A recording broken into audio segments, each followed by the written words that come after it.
No, we're supporting Belton House's first literary festival, and as part of that, what we're doing is some short talks about some of the historical volumes which are held in the library here, which I think has something in excess of 20,000 historical volumes. So I'll just pass you over to Lynne and Mike here, who are going to talk us through. Thank you. Thank you, Graham. Well, welcome everybody. But I'd like to introduce you all, please, to the Earl of Chesterfield. This is Philip Dormer Stanhope, the 4th Earl of Chesterfield. Now, the Earl's a great letter writer. He writes up to 30 letters a day. And it's not just letters that he's writing. He's also writing articles and political pamphlets. And he uses the name of Geoffrey Broadbottom when he's writing his pamphlets. An alias if ever there was one. So the Earl is a very busy man.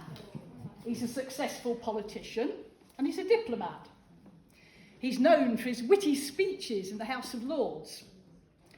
And he's also a skillful and tactful negotiator. He's been the Lord Lieutenant of Ireland. And he's also been for a short time Secretary of State. Now, he's not just a politician, he's also a cultured man. He's been on the Grand Tour when he was a younger man, and he collects paintings. And he knows men of letters from the day. He's friendly with Alexander Pope, for example, and he's also had correspondence with the French writer Voltaire. And he's a patron of Samuel Johnson of the famous dictionary, although that's another story. But in nowadays, the Earl is famous for two things. He commissioned the first Chesterfield sofa. In fact, he's sitting at the moment on a Chesterfield stool. And this allowed gentlemen to sit down upright without creasing their clothes. But he's also famous of what I'm going to talk about today, a book of letters which was written to his only son on the fine art of becoming a gentleman and a man of the world. And there's actually a copy of this at Belton. It's in 4 volumes, because in total the Earl wrote 448 letters to his son. So I wonder what the Earl is writing to his son now. My dear boy, one of the most important points of life is decency, which is to do what is proper and where it is proper. For many things are proper at one time and in one place, there are extremely improper in another.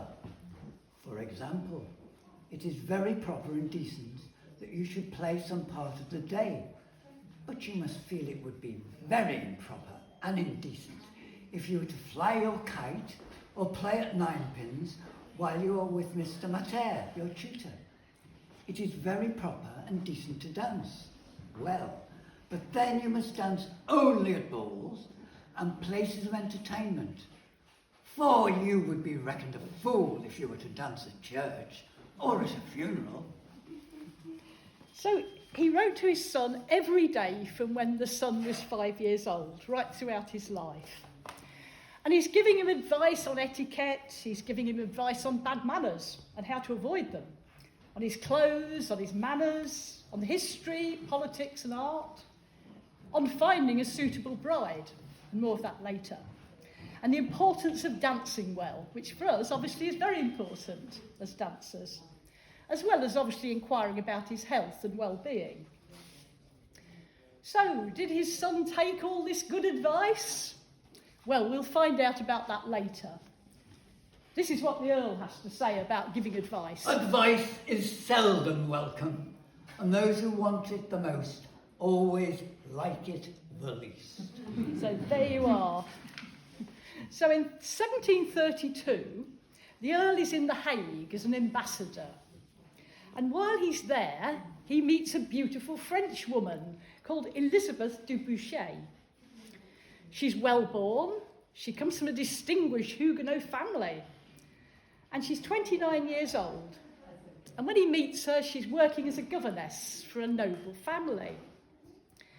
Now, the two of them fell in love, and she followed the Earl to London, and then she gave birth to a son in the same year. Now, he's an illegitimate son, but he did call the son by his own name, Philip Dormer Stanhope. So that's actually significant, because he's recognising that this is his son. And he supported Elizabeth. He found her a fine house in a fashionable area, and she had quite a number of servants, so she lived in quite some style. And they were seen together in society together, and they even visited his family seat and his other properties together. So she was an accepted part of his life. They actually wrote letters to each other over the next 30 years. So they were obviously close and loved each other. Now, this is George in England. So they discussed marriage, but it seems to have been a mutual agreement that neither of them wished to get married. And the reason for this is money.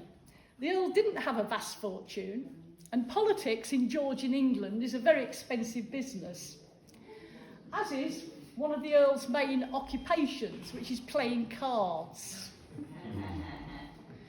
So the Earl really needed to marry someone with a fortune, and Elizabeth wanted to be kept in the manner to which he'd been accustomed, so she also wanted him to marry someone with a fortune. Now, this sounds like quite a tricky situation, but luckily, the ideal candidate came along.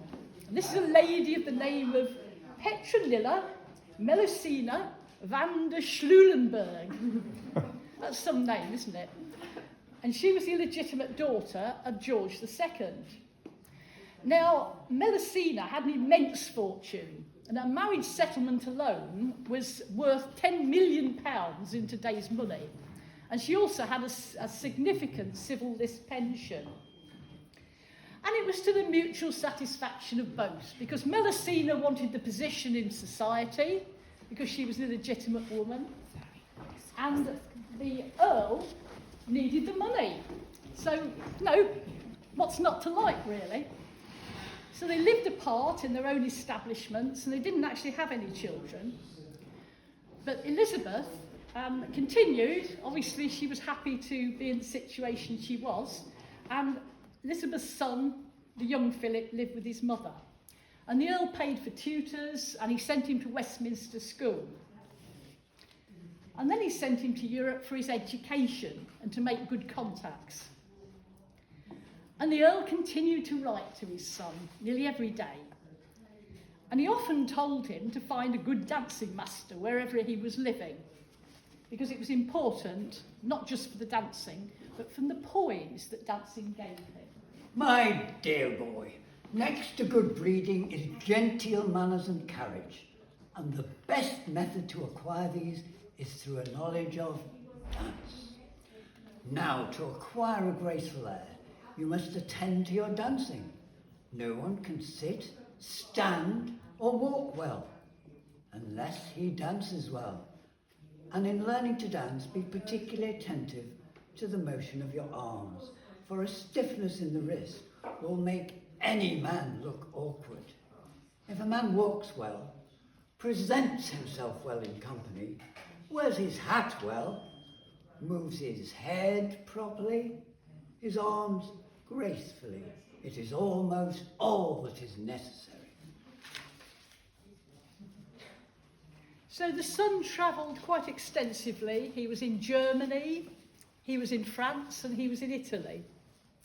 And he did have some modest success in the diplomatic service and in politics, but not as much success as his father.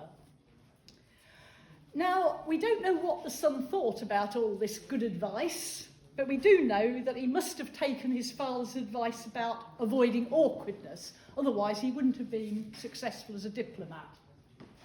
My dear boy, awkwardness can proceed but from two causes, either from not having kept good company or from not having attended to it.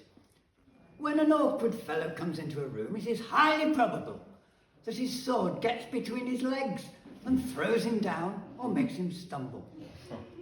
At dinner, his awkwardness distinguishes itself particularly as he has more to do. He eats with his knife to the great danger of his mouth. and picks his teeth with his fork. When he drinks, he infallibly coughs in his glass and besprinkles the company. He has strange tricks and gestures, such as making faces and putting his fingers to his nose, or blowing it and looking in the handkerchief so as to make the company sick. All this, I own, is not in any degree criminal, but it is highly disagreeable and ridiculous in company, and ought most carefully be avoided by whoever desires to please. So that's your advice on awkwardness, and I hope you will take that advice.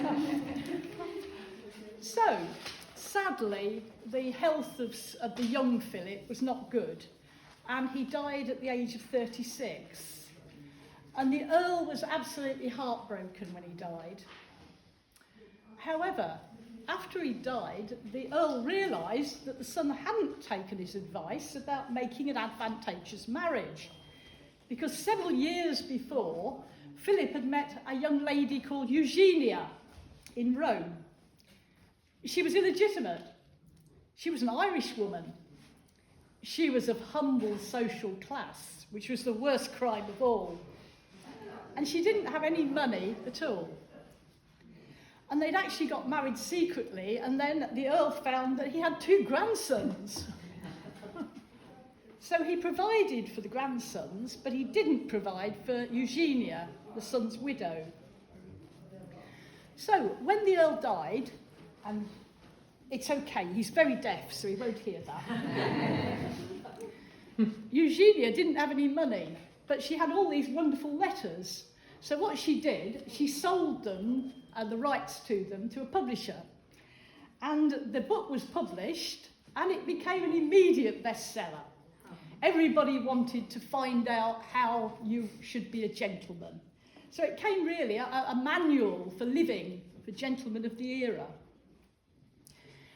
Now, in his later years, the Earl retired to Ranger's House in Greenwich, and he became a very keen gardener. He liked growing pineapples and melons, and he also enjoyed conversing with his vegetables. Benson, where has that boy got to? I need some more sealing wax. Thank you very much.